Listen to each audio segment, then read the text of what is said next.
इस वक्त हमारे साथ स्वामी दीपांकर जी आध्यात्मिक गुरु हैं। बहुत स्वागत है महाराज जी आपका।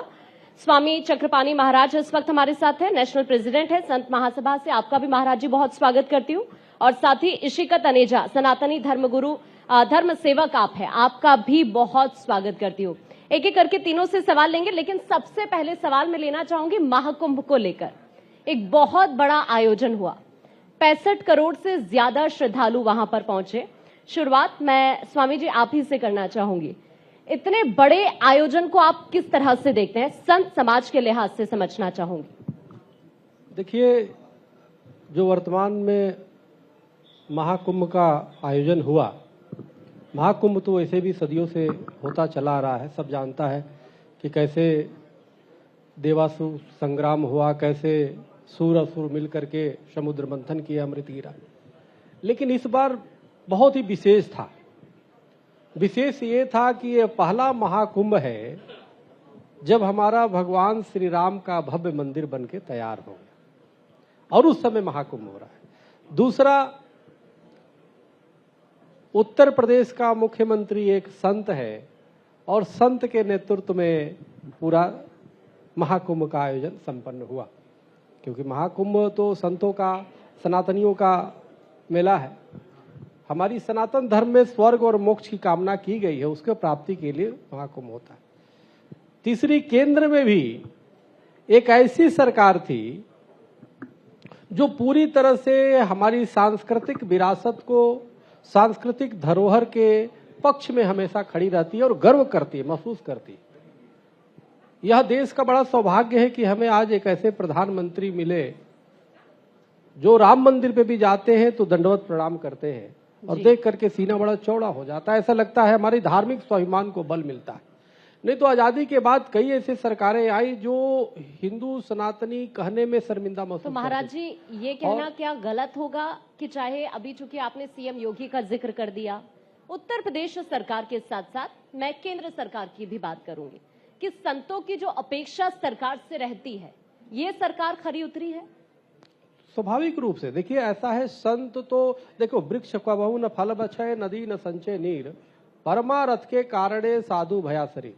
हर संत परामर्थ के लिए होता है, और स्वयं योगी जी जब बैठे हैं तो संतों को और क्या चाहिए। हमारा धार्मिक जो स्थली है उसका विकास हो, हमारी भावना का सम्मान हो। हमने ये तस्वीरें भी देखी कि सनातन की जो एक खूबसूरत तस्वीर आई, और खुद सीएम योगी आदित्यनाथ कितनी बार प्रयागराज पहुंचे, तमाम जो वहां पर आयोजन किए गए थे उसे देखते हुए अधिकारियों के साथ बैठक करते नजर आए। स्वामी दीपांकर महाराज जी, अगर सनातन की खूबसूरत तस्वीर का हम जिक्र करें तो सबसे पहले मन में उभरेगा महाकुंभ।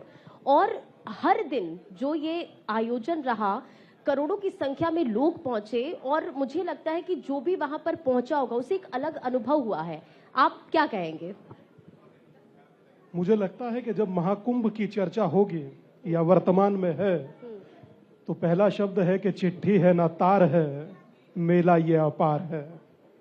आप सोचिए कि किसी घर में विवाह करें तो इनविटेशन 100 लोगों को देते हैं, उसमें भी 10 लोग नहीं आते। यहाँ किसी को कोई इनविटेशन नहीं और 66 करोड़ लोग आ गए। ये ऐसा कुंभ है जिसमें मन की गठरी इंसान तन पर उठाए घूमता है, और जो संकेत देता है, संदेश देता है एकता के महाकुंभ का। जो एकता का महाकुंभ ना कि मात्र सांस्कृतिक तौर पर मनुष्य को जोड़ता है, आध्यात्मिक तौर पर भी जोड़ता है। और वही कुंभ जब देश की जीडीपी में अपना रेवेन्यू देता है तो मैं समझता हूं उससे 2.5 से 3 लाख करोड़ रुपया होता है। और जब कुंभ को छोड़ो और धर्म की अर्थव्यवस्था देखो तो मैं समझता हूं कि 2.35 लाख के लगभग जाकर कहीं धर्म बैठता है। मतलब धर्म जिया जाता है तो वो मैंने कुंभ में देखा जाहिर तौर पर। और महाराज जी, सनातन की परिभाषा, धर्म की परिभाषा हर कोई नहीं समझ सकता। जो उसे जीता है शायद उसी के बारे में वो बेहतर तरीके से समझता है ना। मैं आपके पास वापस लौटूंगी। इशिका जी, आपसे मेरा एक क्वेश्चन है, क्या आपको नहीं लगता कि कुछ ऐसे लोग जिनका जन्म हमने महाकुंभ से होते हुए देखा, सोशल मीडिया प्लेटफॉर्म्स पर, धर्म को कुछ लोगों ने कंटेंट नहीं बना दिया? राधे राधे। मुझे लगता है कि महाकुंभ बहुत ही ज़्यादा भव्य दिव्य हमारे लिए एक्सपीरियंस ज़रूर रहा है। और जैसे कि साधु जी ने भी कहा कि जीडीपी पे उसके ऊपर बहुत ज़्यादा असर पड़ा। उससे ज़्यादा मुझे लगता है कि सबसे सुंदर बात ये हुई कि हम लोगों ने एकता देखी हिंदुओं में।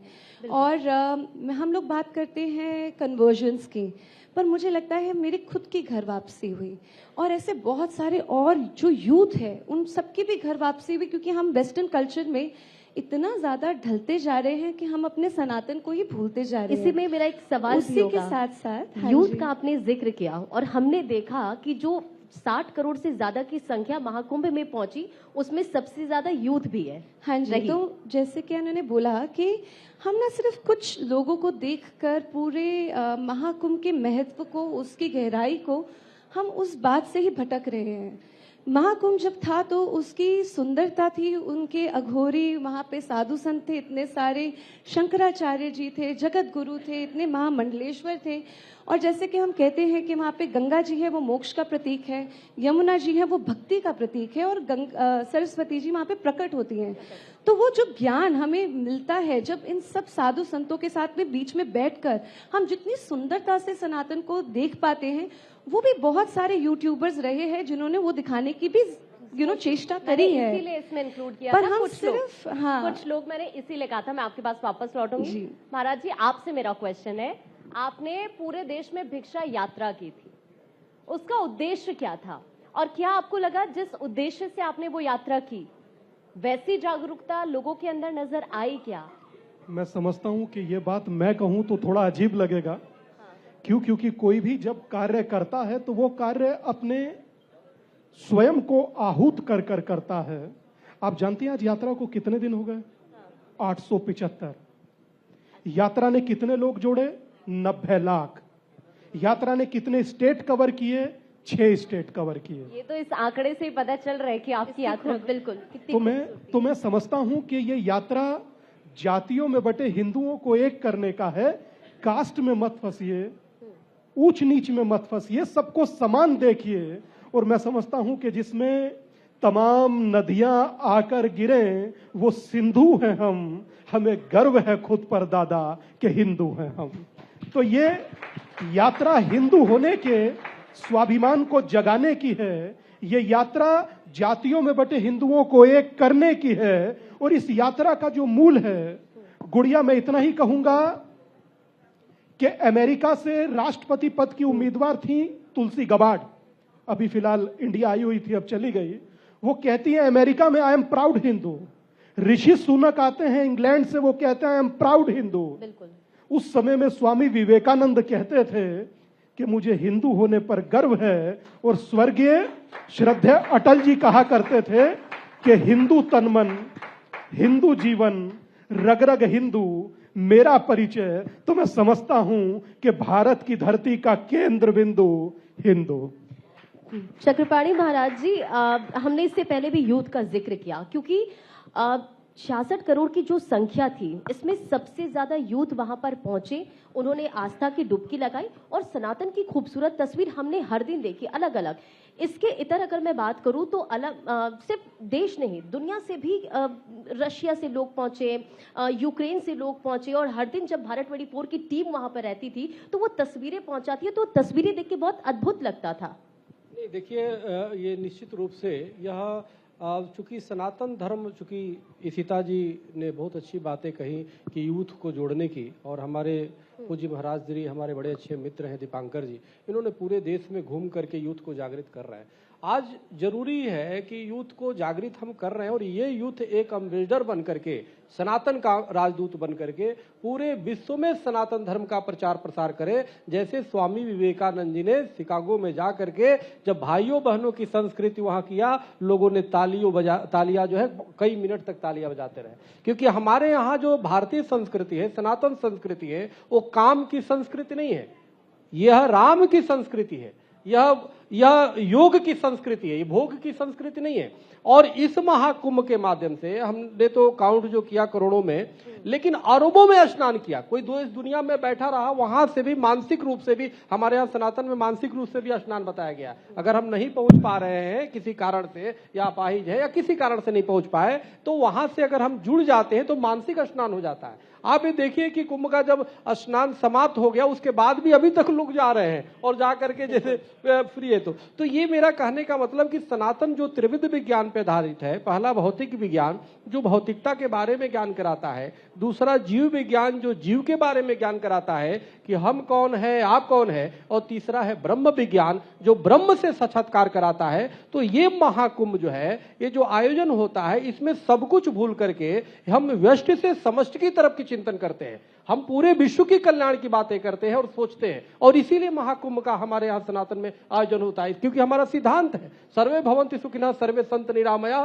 सर्वे भद्राणि पश्यन्तु मा कश्चित् दुःख भाग् भवेत्। हमने विश्व को परिवार माना, वसुधैव कुटुम्बकम्। हमने किसी को ये नहीं कहा कि ये काफिर है अगर हमारी मान्यता को नहीं मानता। हमने तो चरवाक तक को माना, हमने तो महात्मा बुद्ध को माना, हमारे में तो सब आकर के समाहित हो जाते हैं और सबको हम स्वीकार करते हैं।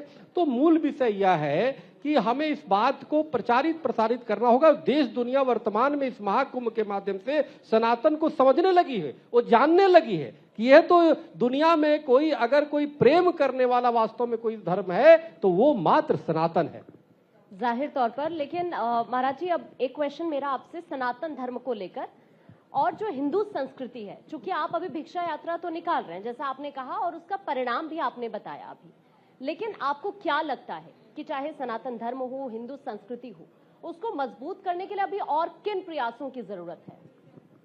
मैं समझता हूं कि उसमें आप लोगों के सहयोग की भी आवश्यकता है। बिल्कुल सर, हमारा सहयोग तो आपको है ही हमेशा। इसलिए आपके सहयोग की आवश्यकता है। जब चुनाव होते हैं ना, तो आप लोग दिखाते हैं कि ठाकुर इतना, जाट इतना, गुजर इतना, यादव इतना, पंडित इतना, और एक तरफ दिखाते हैं मुस्लिम बहुल्य इतना। तो हम लोगों को भी जातियों में ना बांटें, बस हमारा यही निवेदन है। और एक छोटा सा निवेदन है कि जब अभी आ रहे थे रास्ते में, तो एक मन में विचार आया कि आपसे जरूर साझा करूं। इशिका जी भी इसी कार्य को कर रही है, महाराज जी भी वही सब चीज कर रहे हैं। एक मन में विचार आया कि आपसे कहूं कि जो लोग भारत में जातिगत जनगणना कराना चाहते हैं, वो एक बार 66 करोड़ लोग जो कुंभ में डुबकी लगा लिए, उनकी जाति बताएं। मेरा निवेदन है कि मेरे बाद यहां पर कोई और सांसद मंत्री बैठेगा जो बांटने की कोशिश करेगा, उससे पूछिएगा जरूर कि बताइए 66 करोड़ लोग में कितने कुर्मी, कितने जाट, कितने यादव, कितने पंडित, कितने दलित, कितने वाल्मीकि, पूछिएगा। शायद नहीं बता पाएगा। और एक मेरी प्रार्थना है, आपका चैनल दुनिया देखती है, अभी जब आ रहा था तो रास्ते में एक रोड का नाम देखा था कि औरंगजेब रोड। और आजकल तो बहुत विवाद भी चल रहा है। आपने मतलब मेरे मन में बस सवाल चल ही रहा था और आपने औरंगजेब का नाम ले लिया। आप यकीन मानिए, मेरा मन है कि जो इस देश में 46 लाख हिंदुओं को मारकर गाजी की उपाधि लेता है, जो गुरु तेग बहादुर के साथ अनजस्टिस करता है, जो संभाजी महाराज का जीव काटता है, उसके नाम का क्या रोड होना चाहिए? नहीं होना चाहिए। क्यों सर? एक तरफ सनातन का पुनरुद्धार, दूसरी तरफ हम देख रहे हैं कि गाजी से लेकर, जिसका जिक्र आपने किया, औरंगजेब तक का जिक्र हो रहा है। क्या संदेश आप देना चाहेंगे? मैं सिर्फ इतना कहना चाहूंगा कि देश को तटस्थ होकर अपने योद्धाओं पर फक्र करने की, गर्व करने की, इससे बेहतरीन समय, इससे बेहतरीन क्षण, इससे फर्स्ट क्लास वक्त मिल नहीं सकता जब आपके सनातन का सूर्य आसमान पर है। और ये वो आसमान है जो आपको आपसे परिचित करा रहा है। ये आपको बता रहा है कि चाहे छत्रपति शिवाजी हो या गुरु तेग बहादुर, चाहे महाराणा प्रताप हो, चाहे बप्पा रावल, चाहे इंद्रजीत हो, चाहे अन्य कोई हिंदू राजा जो आपके लिए मर मिटा, कम से कम आज उसे शर्मिंदा मत करें। आज उसे शर्मिंदा मत करें, और कम से कम उन लोगों को शर्मिंदा मत करें जो आपके हिस्से की लड़ाई सड़कों पर लड़ रहे हैं। मत दीजिए हमारा साथ, कोई दिक्कत नहीं।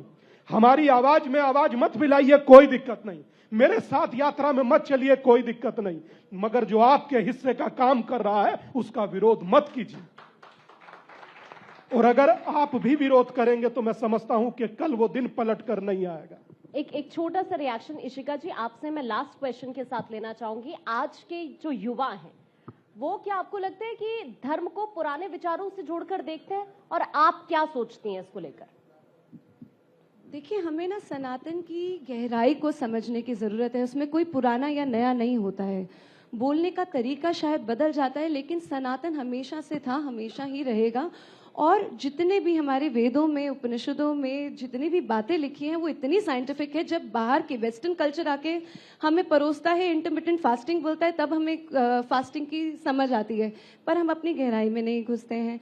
हम जितना भी वेस्टर्न कल्चर में, अभी आप देखते हैं हम सब्जा की बात करते हैं, सुबह मेरी फादर से यही बात हो रही थी, चिया सीड्स इतना महंगे आप आके बेच रहे हैं, बल्कि सब्जा हमेशा से हमारे संस्कृति में रहा है।